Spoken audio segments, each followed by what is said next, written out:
Den den den den den den. Hello and welcome back to the 6-1 News.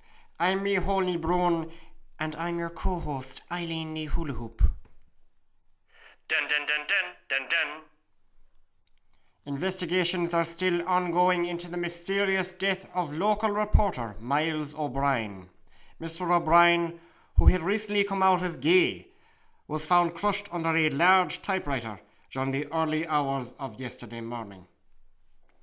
Police are regarding the death as suspicious, with primary suspects being the typewriter itself and the 82-year-old adulterer, Mr. Patrick James McClosky. Despite the strong evidence against him, particularly with the recent establishment of his controversial newspaper, The Rival Times, a number of hardy local men did step forward to defend Mr. McClosky. Well, he was a very noticed character in the area. Oh yeah. He's a very well respected man in the area. He was a very good customer of mine as well, you know. He'd often come in here to buy, slice of hang or a few sausages or whatever, you know. And he was a good man. Now saying that now, he wouldn't lie in the bed too straight, but you know, other than that, he was fairly sound, you know, says he. Well, Paddy McClosky, I thought he was a dirty old bastard of a man. He'd be always flirting with the women and codding and swearing, blaspheming, and he drank porter like a fish. Like Christ, he drank it like a fish, and he was like a septic tank with all the farting that he'd be doing. God, he'd clear out a graveyard so he would with the stink, you know. Well, while the last localman certainly wasn't speaking in defence of Mr. McClosky, one cannot deny that such news, though still unfolding, has come as quite a shock for the town. So much so that my co-host can hardly move her face. Or would that happen to be your Botox by any chance, Eileen? More like limited animation, Mihol. You know, you had lovely features, and you ruined them. You absolutely ruined them, so you did. Shut up!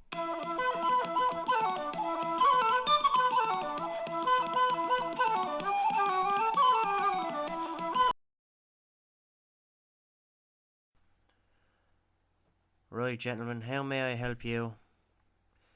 Well, we'd like to enrol as mature students here in the college. Oh, I can see that. Some serious emphasis being placed there on the mature element. What course would you like to enroll in? I don't know, anything.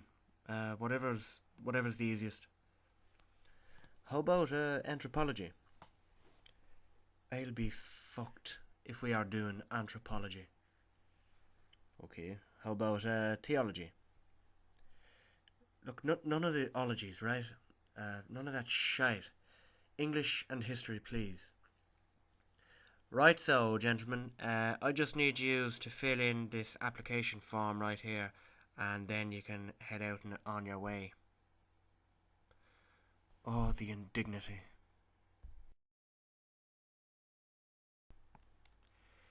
Well, Mick, this is it, man. Land's End. The fucking pits. It is by no means the best house I've ever seen. Absolutely desperate, isn't it? It's not great, but sure, never know. It could be like the old heifers that you'd get stuck into at 5 to 3 on a Friday morning.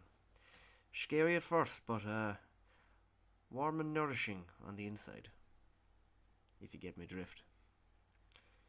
Man, I'd like to believe you, man, but honest to God, I'm very wary at the minute. Yeah, sure. Don't knock it till you see inside it.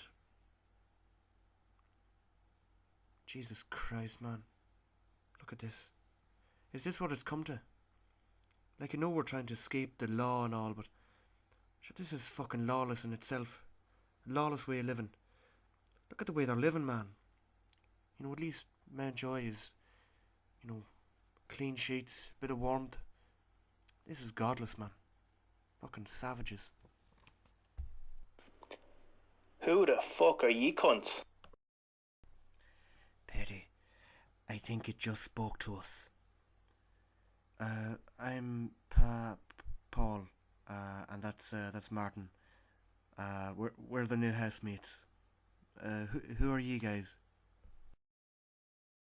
The name's Sidey.